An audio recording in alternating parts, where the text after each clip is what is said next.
अस्सलाम वालेकुम स्टूडेंट्स, मेरा नाम है फ़रीहा खान और आप देख रहे हैं लर्न इंग्लिश विद रोशनी। तो आज हम एडिटोरियल नहीं कर रहे, आज हम ओपिनियन कर रहे हैं। ठीक है, ये जो ओपिनियन है ये मिस मलीहा लोधी ने लिखा है। ठीक है, जिसका टाइटल है डैमेज असेसमेंट।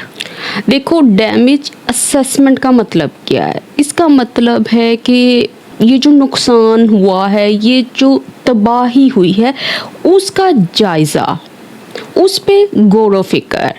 अच्छा, अब एक चीज़ अगर आप गौर से देखो तो ये डैमेज भी नाउन है और असेसमेंट भी नाउन है। और ये जो डैमेज है ना यहाँ पे, ये असल में एट्रीब्यूटिव नाउन है। ये हमें बता रहा है कि ये असेसमेंट किस किस्म की है, कौन सी इवैल्यूएशन, कौन सा जायज़ा। ये बिल्कुल इसी तरह से है जैसे आपने कई दफ़ा देखा होगा रिस्क असेसमेंट या परफॉर्मेंस असेसमेंट, तो ये भी इसी तरह से है। देखो, इस ओपिनियन को ना, ये ओपिनियन काफ़ी लेंथी है। ऑफ कोर्स सारा ओपिनियन हम आज की क्लास में नहीं कर सकते, तो जितना ओपिनियन हम कर सकते हैं उतना करेंगे। लेकिन फिर भी मैं आपको ये बता देती हूँ कि ये सारा ओपिनियन जो है वो किस चीज़ के बारे में है।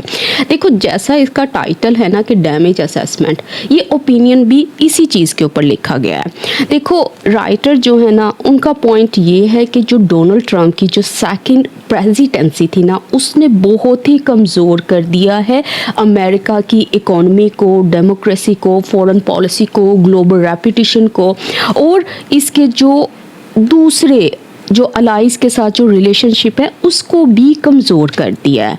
इसी के ऊपर इन्होंने ये सारा ओपिनियन लिखा है। इसके अलावा उन्होंने एक पॉइंट को भी हाईलाइट किया है, वो ये है कि ये जो बहुत ज़्यादा, ये जो डोनाल्ड ट्रंप ये वाली बात करता था कि ये बहुत ज़्यादा ये जो रिलायंस करता है मिलिट्री फोर्स पर, और ये जो इसकी एक हैबिट है, ये जो यूनिलैटरल डिसीजन मेकिंग की, और ये जो काम कर रहा है कि ये जो इंटरनेशनल लॉ को डिसरिगार्ड कर रहा है, कहता इसकी वजह से ना अमेरिका की जो रिस्पेक्ट है वो कम हुई है। वो बहुत ही ज़्यादा आइसोलेटेड हो गया है और कम इन्फ्लुएंशियल रह गया है इस मल्टीपोलर दुनिया में। तो वो ये बात कर रही हैं कि किस तरह से इनके एक्शंस ने अमेरिका के ऊपर इम्पैक्ट डाला है। तो ये सारा ओपिनियन इसी के ऊपर है। अच्छा, अब इसको देखो, कह रहे विद हिज अप्रूवल, इनकी जो अप्रूवल थी, अप्रूवल रेटिंग्स थी। अच्छा, अप्रूवल रेटिंग का मतलब क्या होता है? इनकी जो मकबूलियत की जो शरह थी, जो अवामी पसंदगी की शरह जो थी, हैविंग प्लंज्ड, कहता वो क्या कर चुकी है, वो तेज़ी से गिरने के बाद, बहुत ज़्यादा कम हो जाने के बाद, Trump's conduct has hardened global attitudes toward the US.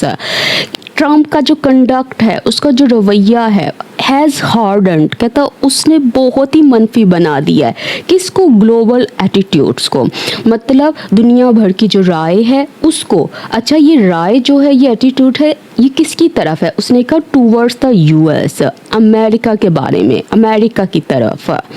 ठीक है, एक तरह से देखा जाए ना तो ये जो चीज़ है ये प्रपोजिशनल फ्रेज है और उसके बाद ये पूरी की पूरी एक क्लॉज लगी हुई है।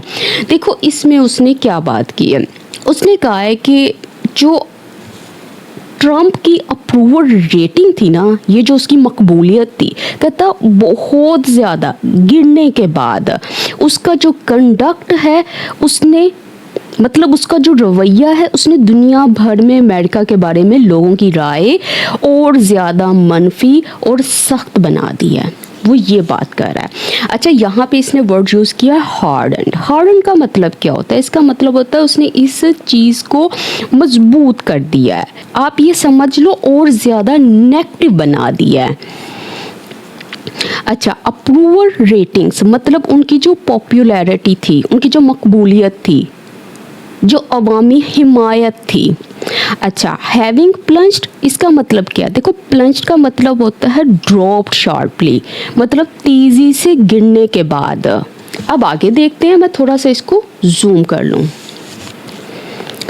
President Donald Trump's approval rating, कहता है इनकी जो अप्रूवल रेटिंग है, इनकी जो अवाम में जो मकबूलियत है, इसकी जो शरह है, हैज़ हिट ऑल टाइम लो। इसका मतलब क्या है? इसका मतलब वो पहुंच गई है अब तक की तरीक की सबसे कम सतह।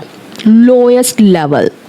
कहता according to the latest Economist YouGov poll, कहता इनके मुताबिक ये जो लेटेस्ट है, ये जो सबसे नया, ये जो ताज़ा तरीन ये वाला जो पोल था, ये जो सर्वे था, इसके मुताबिक और फिर लग गया यहाँ पे फुल स्टॉप। देखो इस लाइन में वो क्या बात कर रहे हैं, वो कह रहे हैं कि जो डोनाल्ड ट्रंप की जो पब्लिक सपोर्ट थी वो बहुत ज़्यादा गिर गई है।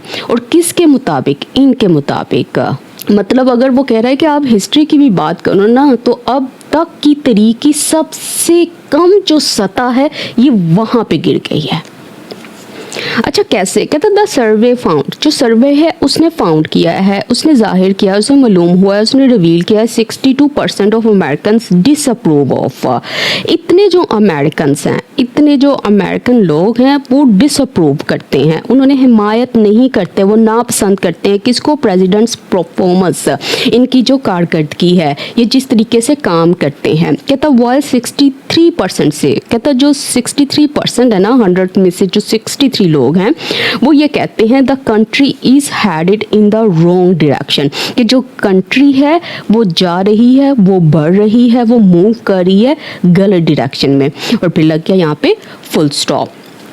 अच्छा एक चीज नोट करो, इसने यहाँ पे यूज किया डिसअप्रूव ऑफ।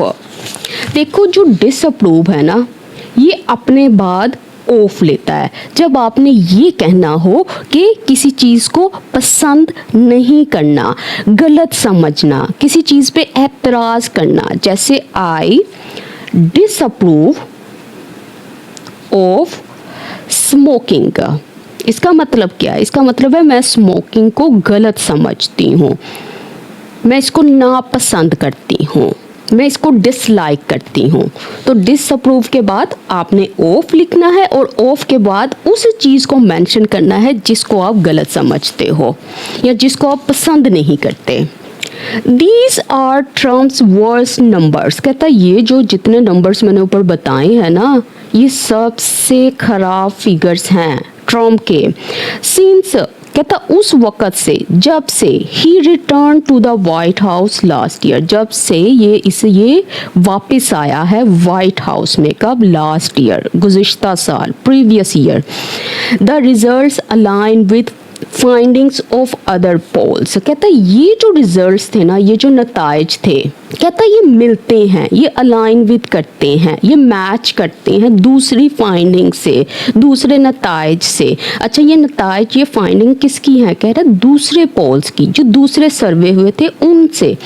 विच शो, कहता जो कि दिखाता है he has fallen out of favour with the majority of American. कहता he has fallen out of, इसका मतलब क्या है? इसका मतलब है डोनाल्ड ट्रंप की जो हमायत है वो कम हो गई है, वो लोगों की नज़रों से गिर गए हैं। अच्छा किस तरह से? कहता with the majority of Americans, कहता इस चीज़ के साथ, इनकी मेजॉरिटी के साथ, इनकी अक्सरियत के साथ। और फिर लग गया यहाँ पे फुल स्टॉप। तो वो क्या कह रहे हैं? वो कह रहे हैं कि ये जो सर्वे रिजल्ट्स हैं ना, वो दूसरे पोल्स के जो रिजल्ट्स हैं उनसे मैच करते हैं, वो भी इसी चीज़ को दिखाते हैं कि वो लोगों की नज़र से गिर गए हैं, उन्होंने इस सपोर्ट को खो दिया है। देखो अगर कोई चीज़ अलाइन विद करती है ना, तो इसका मतलब है वो मैच करती है। और किससे मैच कर रही है? इससे। फाइंडिंग्स क्या होते हैं? रिजल्ट्स, जो नताइज हैं। अच्छा और उसके बाद इसने यूज़ किया फॉल आउट ऑफ फेवर। ठीक है, देखो फॉल आउट ऑफ फेवर, इसका मतलब क्या? इसका मतलब है उसने किसी की सपोर्ट खो दी है, किसी की नज़र से गिर गया है, या कम पॉपुलर हो गया है। इसका मतलब ये होता है। The slide isn't just about an unpopular war with Iran. अच्छा अब उन्होंने ये बात भी क्लियर कर दी है, उन्होंने कहा ये जो गिरावट आई है ना, ये इस वजह से नहीं आई, ये isn't just about an unpopular war, ये इसकी वजह से नहीं है, ये इससे मुतल्लिक नहीं है, ये इसके बारे में नहीं है। किसके बारे में? कहता है ये वाली जो वॉर है, ऐसी जंग जिसे लोग नापसंद करते हैं, जिसकी लोग हिमायत नहीं करते। और ये जंग किसके साथ है? उन्होंने कहा ईरान के साथ। तो उन्होंने ये चीज़ क्लियर कर दी है कि ये स्लाइड इस वजह से नहीं आई, मैं पहले ही क्लियर कर दूं। अच्छा अब आगे देखो, Trump's management of the economy is also driving public discontent. Correct. Trump की जो मैनेजमेंट है ना, जो संभालने का तरीका है, जिस तरीके से वो चीज़ों को हैंडल करते हैं, किसको, इकोनॉमी को, कहता है ये भी ड्राइव कर रही है, ये भी वजह बन रही है, ये भी लीड टू कर रही है इस डिसकंटेंट के, इस नाराज़गी के। और वो कौन सी नाराज़गी है?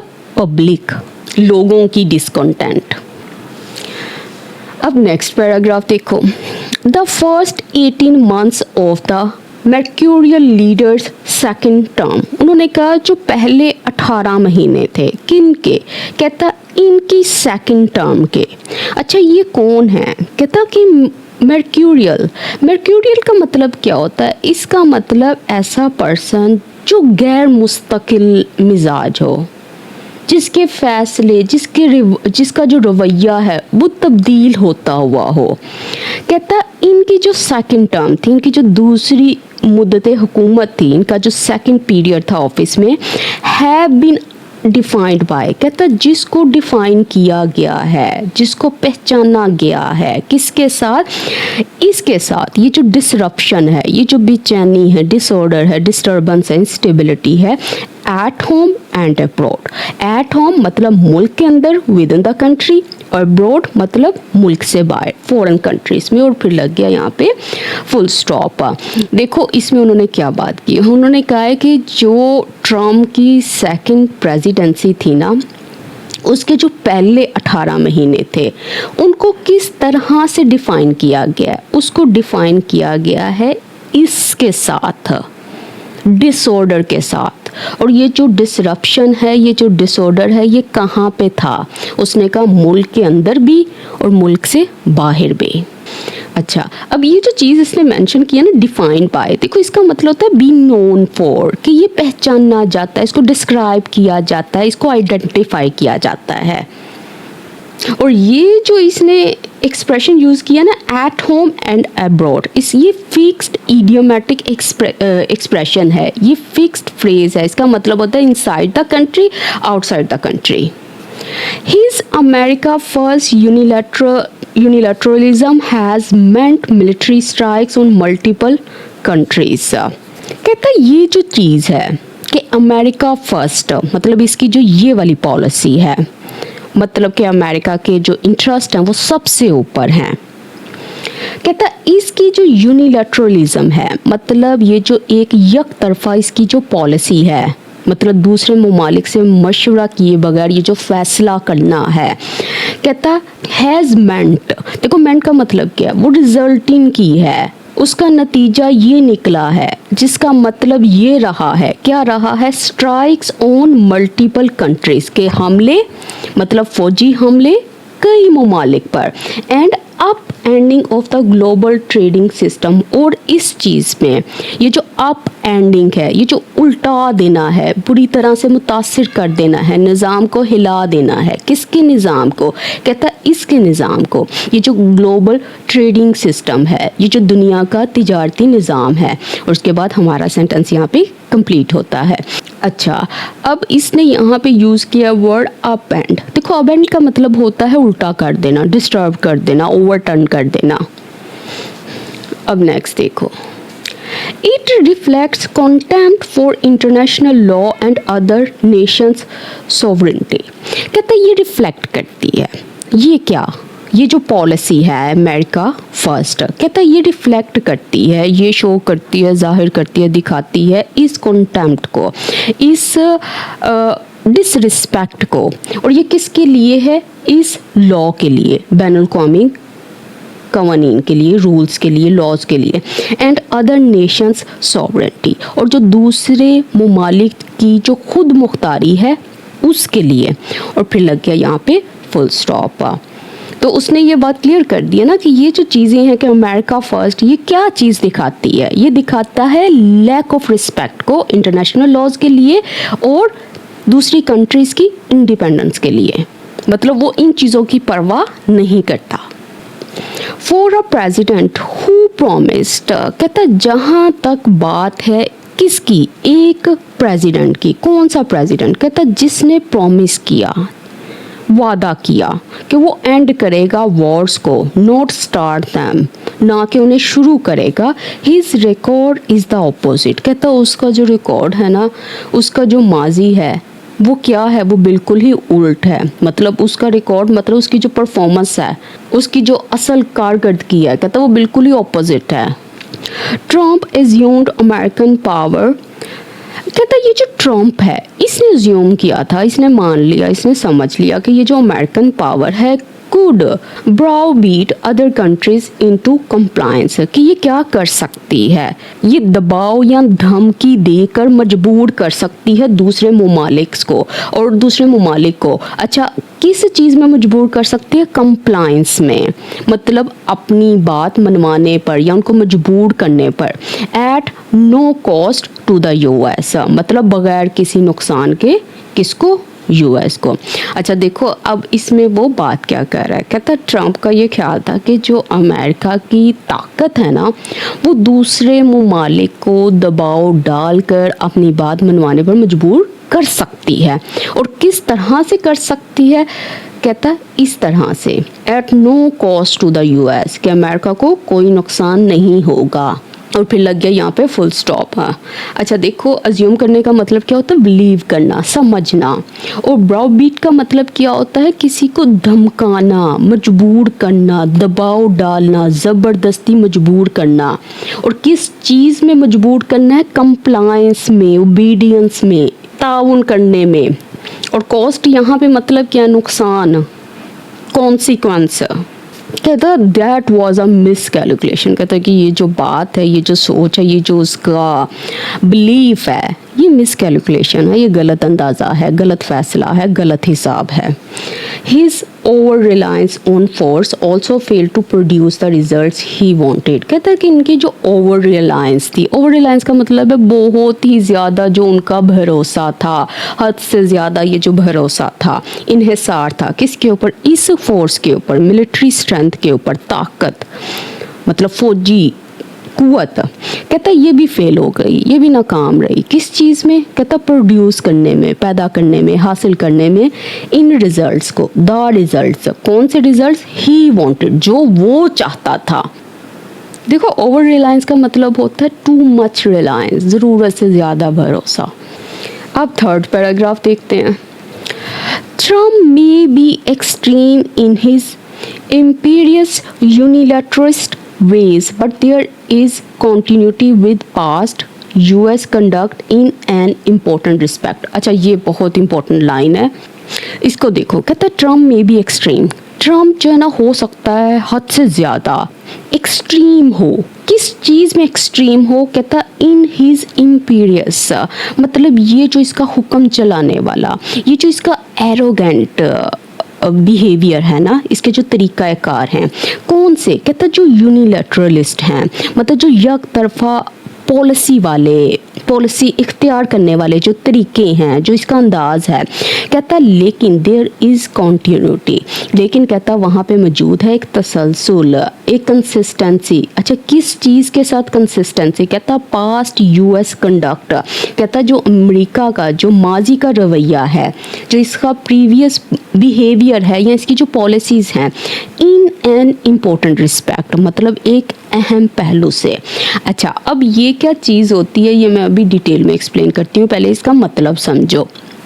वो ये कह रहे हैं कि हो सकता है ट्रम्प जो है ना वो एक्सट्रीम हो, मतलब ये जिसको एक्सट्रीम का मतलब ये है ना कि जो हद से ज़्यादा आप ये समझ लो कि रेडिकल हो, सख्त हो, कहता हो सकता है ये इस तरह से हो, लेकिन कहता अगर आप एक चीज़ को देखो, किस चीज़ को, उसने कहा अगर आप प्रीवियस गवर्नमेंट्स को देखो ना, तो उनकी जो पॉलिसीज़ थी वो भी इससे मिलती जुलती थी, वो ये बात कर रहा है, इसलिए उसने कहा there is continuity with past US conduct.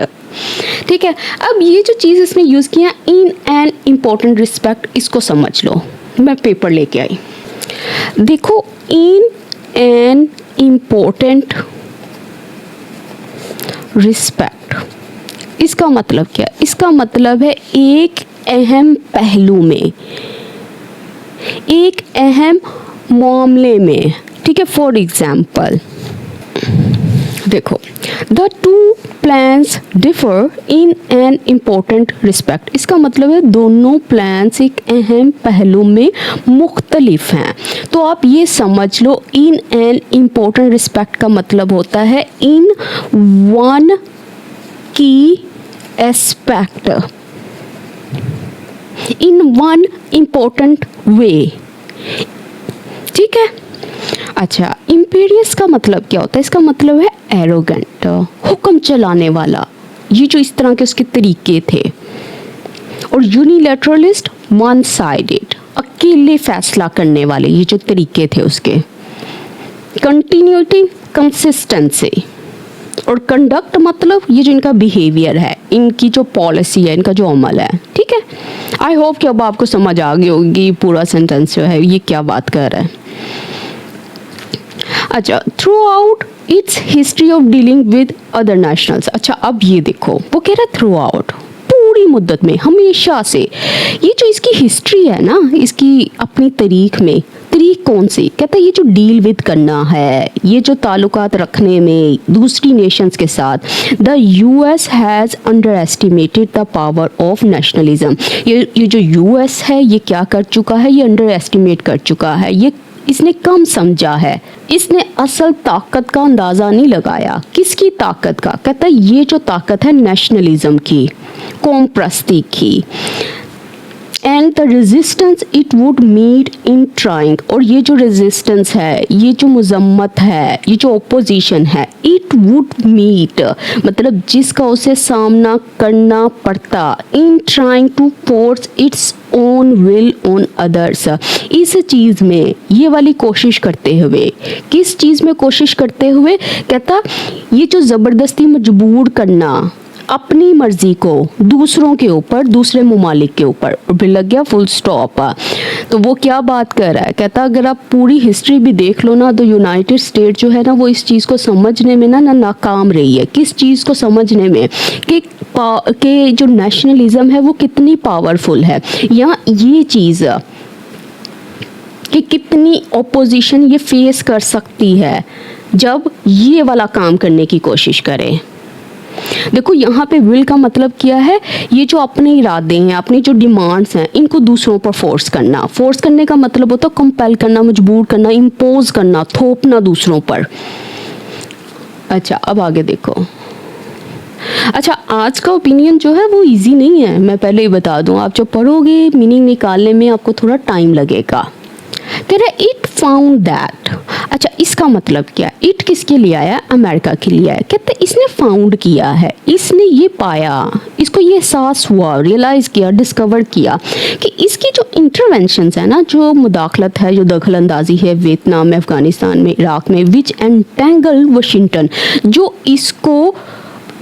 जिसने इसको ट्रैप कर दिया है, फंसा दिया है, उलझा दिया है। किसमें? अनविनेबल वॉर्स, उन वॉर्स में जो अनविनेबल है, जिनको वो जीत नहीं सकता। कहता प्रोड्यूस्ड स्ट्रेटेजिक ब्लंडर्स। कहता इसने प्रोड्यूस किया है, इसने पैदा किया है ऐसी कोताहियों को, ऐसी गलतियों को जो हिकमत अमली से मुतल्लिक हैं। And doomed it's military adventures, और नाकामी की तरफ धकेल दिया है। किसको? कहता इनको, ये जो फौजी कार्रवाइयाँ हैं इनको। देखो, यहाँ पे डूम्ड का मतलब क्या है? इसका मतलब है तबाही का शिकार होने वाले, या आप ये समझ लो destined to fail.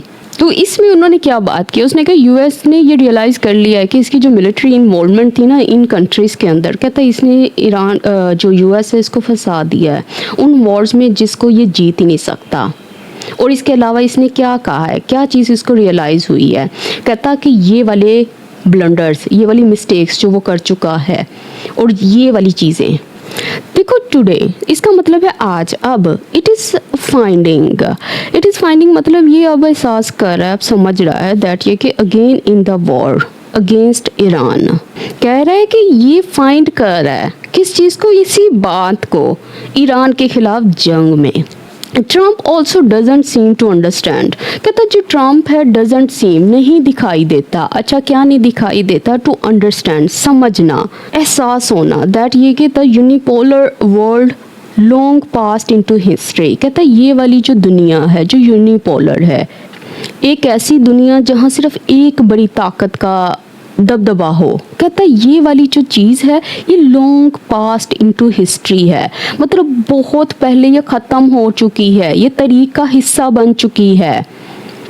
Pass into history का मतलब है ये हिस्ट्री बन चुकी है, ये तारीख बन चुकी है, ये ख़त्म हो गई है। इन टूडेज मल्टीपोलर वर्ल्ड, कहता है ये दुनिया, ऐसी दुनिया जहाँ कई बड़ी ताकतें मौजूद हैं। कहता countries will not so easily bend, कहता जो ममालिक है ना वो इतनी आसानी से झुकेंगे नहीं, तस्लीम नहीं करेंगे, बात नहीं मानेंगे। किसकी? टू वाशिंगटन्स विल, वाशिंगटन की ये जो मर्जी है, ये जो इसकी ख्वाहिश है, इसके जो फैसले हैं। कह रहे इंडीड, बेशक the more Trump makes blusters claims, कहता जितने ज़्यादा ये जो शोखी वाले क्लेम्स करता है ना, दावे करता है, बड़ी बड़ी बातें करता है, ट्वीट्स, और ये ट्वीट करता है किसके बारे में? About how he has the power, कि किस तरह से इसके पास ताकत है टू गेट, हासिल करने की, व्हाट ही वांट्स, जिसको वो चाहता है। द मोर इट एक्सपोज, कहता उतना ही ये इस चीज़ को एक्सपोज कर देता है, जाहिर कर देता है, रिवील कर देता है। अच्छा, किस चीज़ को? हिज इनएबिलिटी, ये जो इसकी नाअहली है, किस चीज़ में? टू सिक्योर हिज गोल्स, हासिल करने में, अचीव करने में, उसके जो ऑब्जेक्टिव्स हैं, उसके जो गोल्स हैं। चलें अब यहाँ तक ही कर लेते हैं, ठीक है। तो आप सब स्टूडेंट्स को मैं बता दूँ, सारे ओपिनियन को आपने रीड करना है। अभी हमने ये 1 2 3 पैराग्राफ्स रीड किए हैं, आपको समझ आ गई होगी कि ओपिनियन थोड़ा इम्पोर्टेंट है, आपको टाइम लगेगा। और इसके अलावा सब स्टूडेंट्स को बता दूं कि जो अगस्त का पेड व्हाट्सएप ग्रुप है वो स्टार्ट हो गया है, उसमें आज हम प्रोनाउन को देखेंगे। तो अगर आप ही इस ग्रुप को ज्वाइन करना चाहते हैं, ये स्क्रीन पर जो नंबर है यहाँ मैसेज करें, आपको पेड ग्रुप में ऐड कर दिया जाएगा। तो इसके साथ ही मुझे इजाज़त दें, अल्लाह हाफिज़।